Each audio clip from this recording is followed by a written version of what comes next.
Eduardo é uma criatura incompleta, com mãos de tesouras no lugar de mãos humanas. Isso já o coloca no lugar de estranho, no sentido freudiano, um estranho familiar. Aquilo que ao mesmo tempo é perturbador, mas também familiar. Se você não me conhece, eu sou o Cassiano, psicólogo psicanalista, e hoje vamos falar sobre Eduardo, mãos de tesoura.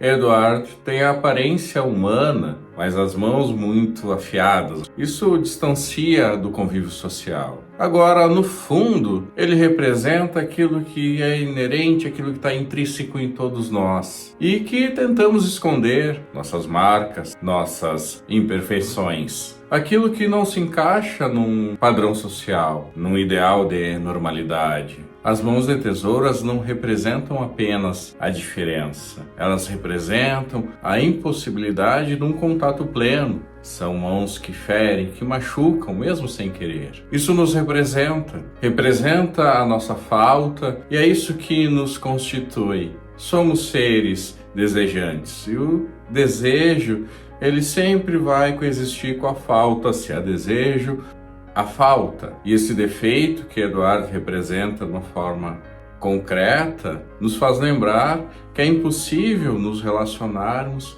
sem marcas. Mesmo no amor, nessa entrega, sempre há risco de ferirmos ou sairmos feridos. Em um primeiro momento, Eduardo é muito bem acolhido. Esse diferencial acaba encantando. No programa de TV que ele participa, isso é dito a ele: se você tivesse mãos comuns, você não estaria aqui. Você está aqui, estamos conversando porque há algo diferente em você e que todos nós estamos interessados. E aí vem a crítica, a hipocrisia social, porque quando ele para de corresponder às expectativas, as pessoas vão delimitando funções para ele. Seja assim, seja assado, arrume um trabalho. As pessoas vão utilizando do seu diferencial, do seu talento em benefício próprio. Isso deixa desconfortável e logo esse estranho que encanta começa a ser rejeitado. Ou seja, encanta apenas enquanto é conveniente. E toda essa dinâmica nos lembra um mecanismo de exclusão. O estranho primeiro é fetichizado e depois ele se transforma, virando então um bode expiatório.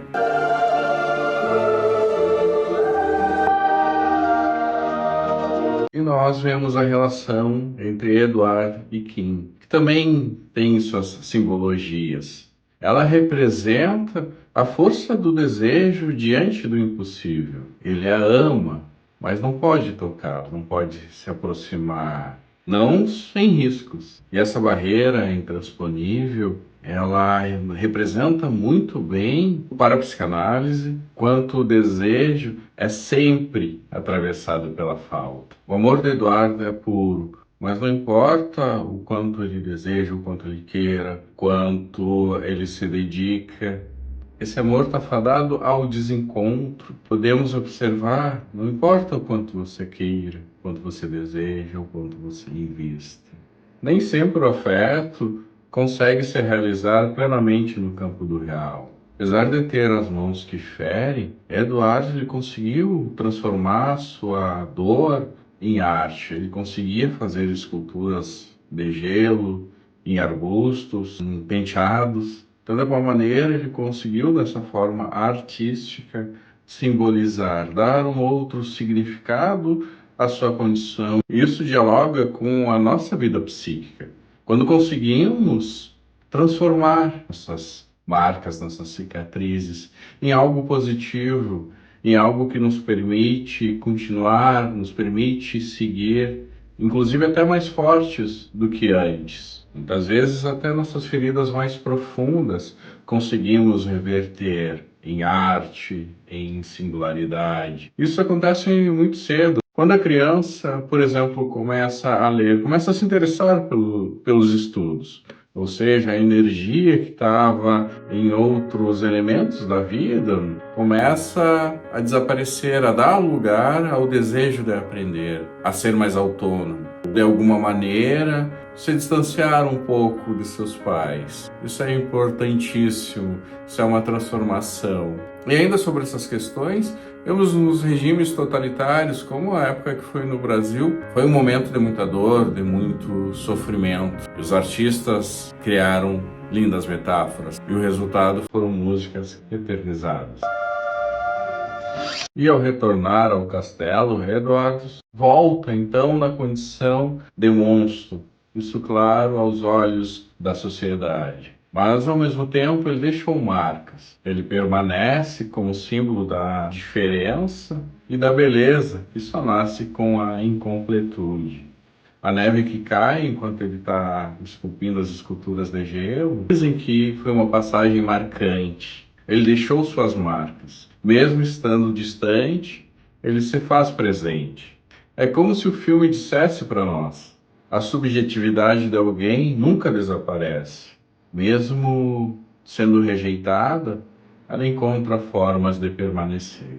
Eu vou falar um pouco sobre o personagem Jim, que é possível refletirmos sobre a semelhança entre ele e Edward. Só que Jim não tem mãos de tesouras, mas acaba machucando as pessoas próximas. A sua namorada, o seu pai, os amigos, o cunhado. Então ele representa que não precisa ter mãos de tesouras para ferir. De alguma forma no social todos nós corremos riscos de machucar ou de sermos machucados. Sobre as cicatrizes de Edward, você reparou o quanto a Peg tenta escondê-las? Isso também é muito simbólico, porque é o que nós fazemos. Nós tentamos esconder marcas, cicatrizes, só que elas estão sempre aparecendo. Isso é muito bem representado no filme.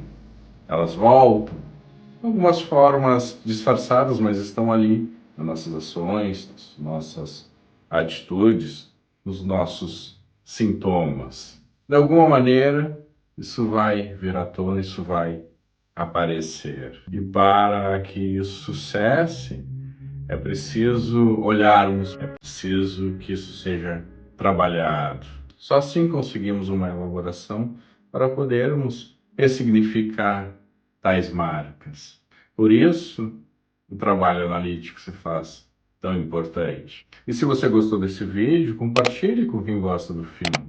Também se inscreva aqui no canal e ative as notificações para não perder mais conteúdos.